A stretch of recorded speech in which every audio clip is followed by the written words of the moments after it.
Mes chers frères et sœurs, amis du parvis du Seigneur, paix et bien, dans le nom de notre Seigneur Jésus-Christ.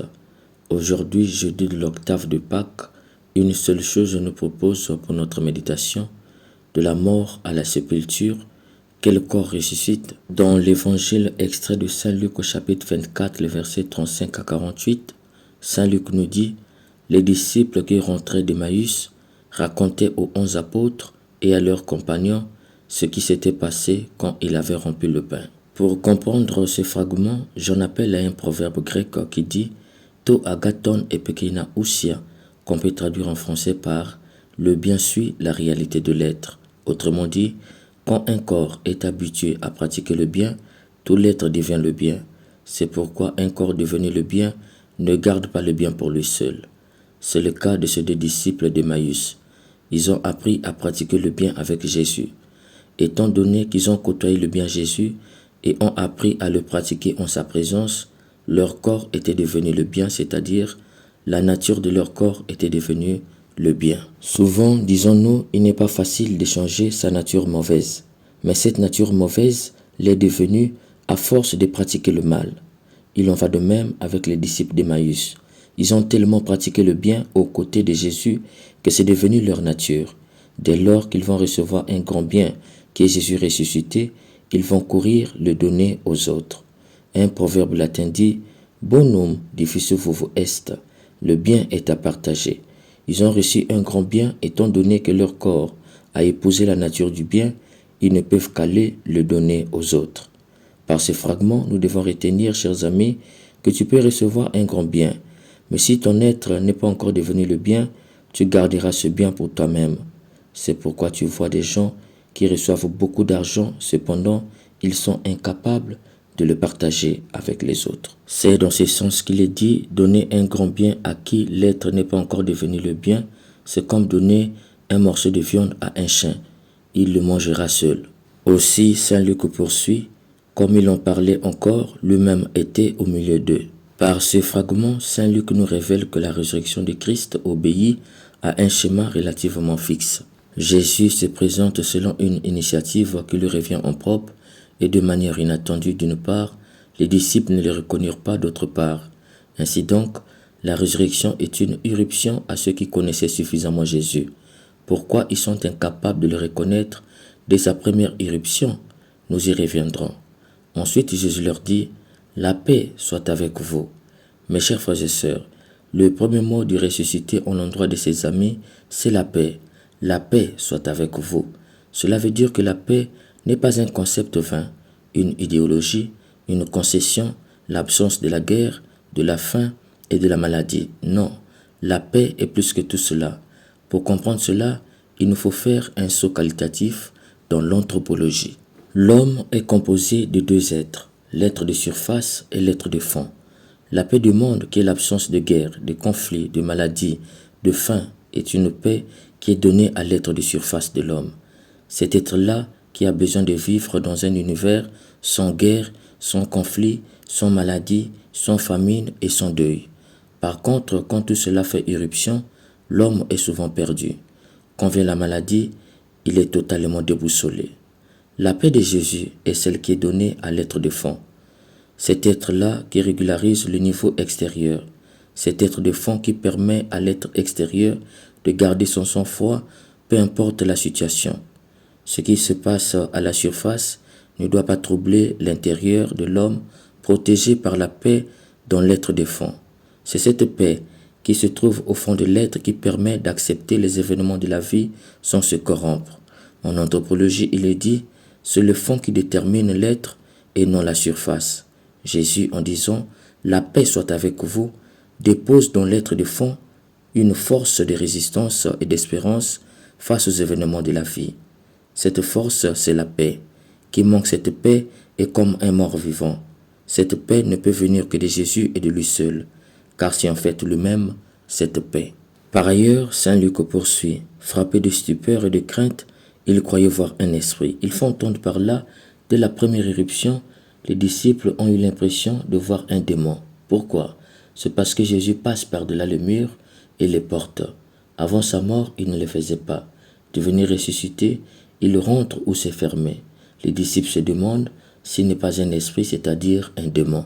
Enfin, saint Luc ajoute, Jésus leur dit, « Pourquoi êtes-vous bouleversés et pourquoi ces pensées qui surgissent en vous? Voyez mes mains et mes pieds, c'est bien moi.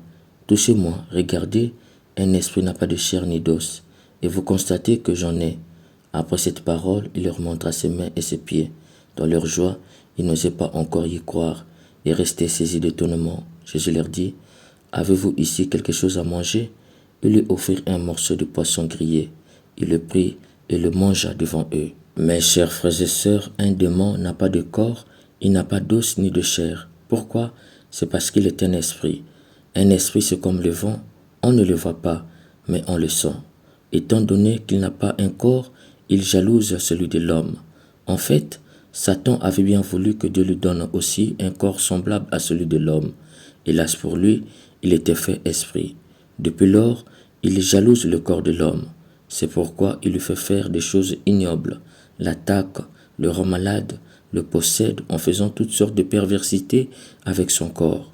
Mais Jésus ne ressuscite pas comme un esprit, il a un corps, il a des os et la chair, comme celui d'un homme vivant.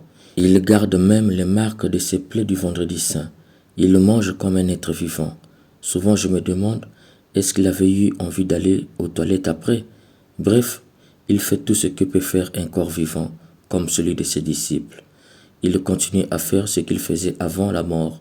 D'ailleurs, il continue de lire dans le cœur comme avant. Cependant, il fait des choses anormales. Il peut être là et personne ne le reconnaît s'il désire lui-même de se faire reconnaître. Il passe par-delà les portes, les murs et les fenêtres. Il peut être ici et là en un fragment de temps. C'est dans ce sens que j'ai dit, de la mort à la sépulture, quel corps ressuscite? Mes chers bien-aimés, après la mort de l'homme, son corps devient cadavre et il est l'objet d'une sépulture. Ce changement de nom, mais aussi le respect qui lui est manifesté, traduisent qu'il ne s'agit plus et pourtant qu'il s'agit encore d'un corps humain. Le cadavre n'est plus corps du simple fait qu'il n'est plus parlant et signifiant. Demeure désormais inhabité, il n'est plus le centre des relations d'une personne humaine. Il reste cependant corps humain pour ceux qui ont connu et aimé l'être décédé. Il est pour eux le signe récapitulant toute son histoire et toutes les rencontres qu'ils ont eues avec lui. C'est pourquoi il reçoit une sépulture destinée à le respecter et à maintenir sa mémoire. L'homme est l'animal qui enterre ses morts, l'animal qui se souvient de ceux avec lesquels il a vécu et se rapporte à eux comme à des êtres qui existent encore de quelque façon. Car si la mort de l'être cher apparaît comme une séparation absolue et définitive, l'ensevelissement respectueux trahit cependant l'espérance que tout n'est pas fini. Quoi qu'il en soit, de la mort à la sépulture, le corps est sans vie. Placé dans le caveau, il redevient la terre. Jésus est mort, il n'a pas fait semblant, il était bien mort. Le simple fait qu'il a eu une sépulture, cela veut dire que son corps devrait normalement redevenir poussière. Cependant, il est ressuscité. Avec quel corps est-il ressuscité? Mes chers amis, il est ressuscité avec le même corps qu'il avait pris dans le ventre de sa mère, le même corps qu'il avait avant sa mort, ce corps qui sentait la fatigue, la faim, la douleur, ce corps qui transpirait et avait soif, ce même corps qui lisait dans le cœur, qui guérissait les malades, faisait revenir les morts à la vie. C'est avec ce corps qu'il est ressuscité. En d'autres termes, son corps n'a pas connu le retour à la poussière, c'est-à-dire, il n'était pas d'abord devenu poussière, puis de la poussière, il est revenu corps. Non, il est resté sans vie pendant 38 heures, et 38 heures après, le corps a repris vie. Au demeurant, c'est avec le même corps qu'il a vécu pendant 33 ans qu'il est ressuscité. Pourquoi alors les disciples ont eu beaucoup de mal à le reconnaître, au point de le confondre à un jardinier, à un voyageur, et pire, à un démon? C'est parce que ce corps, bien qu'ayant gardé toutes les facultés d'un corps pareil au nôtre, apparaît désormais dans sa réalité du corps, comme une graine qui en mourant devient un arbre.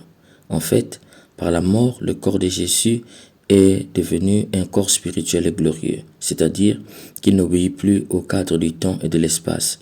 C'est un corps qui peut maintenant s'élever bien au-delà des limites du corps. C'est pourquoi il peut apparaître et disparaître. Il peut passer ou se fermer. Saint Paul dira dans sa première lettre aux Corinthiens au chapitre 15, le verset 42b à 44a, que le corps est sémé dans la corruption, il ressuscitera dans l'incorruptibilité. Il est sémé dans l'ignominie, il ressuscitera dans la gloire. Il est sémé dans la faiblesse, il ressuscitera dans la puissance. Il est sémé corps animal, il ressuscitera corps spirituel. Cher ami, le Christ te révèle aujourd'hui que ce qui apparaît maintenant n'est rien par rapport à ce qui va apparaître plus tard. Ton corps n'est pas la réalité de ton corps. Ton corps est plus que ce que tu vois. Je peux prendre l'exemple du téléphone pour te dire que ton corps a beaucoup de fonctions, mais qui seront connues de toi que dans la mort. Si le corps de Jésus n'a pas connu la poussière, c'est parce que son corps est saint. L'exemple des saints comme Saint Padre Pio et des saintes comme Sainte Thérèse de l'Enfant Jésus peut t'aider. Leur corps ne pourrissent jamais. Au jour du grand jugement, comme le corps de Jésus, leur corps reprend la vie, c'est-à-dire il y aura unification du corps spirituel qui jouit déjà de la béatitude avec le corps physique sans vie resté dans les églises. Au corps pécheur et devenu poussière, Saint Jean de l'Apocalypse dit « Dieu tirera de la poussière leur corps afin d'unir leur corps spirituel au corps physique en vue du grand jugement. » Cher ami, prends au sérieux ton corps.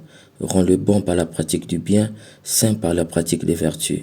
Tu ressusciteras avec ton corps et tu seras jugé avec lui. Que l'Esprit Saint ne te fasse jamais oublier que l'autre nom du corps, c'est la vie. Amen.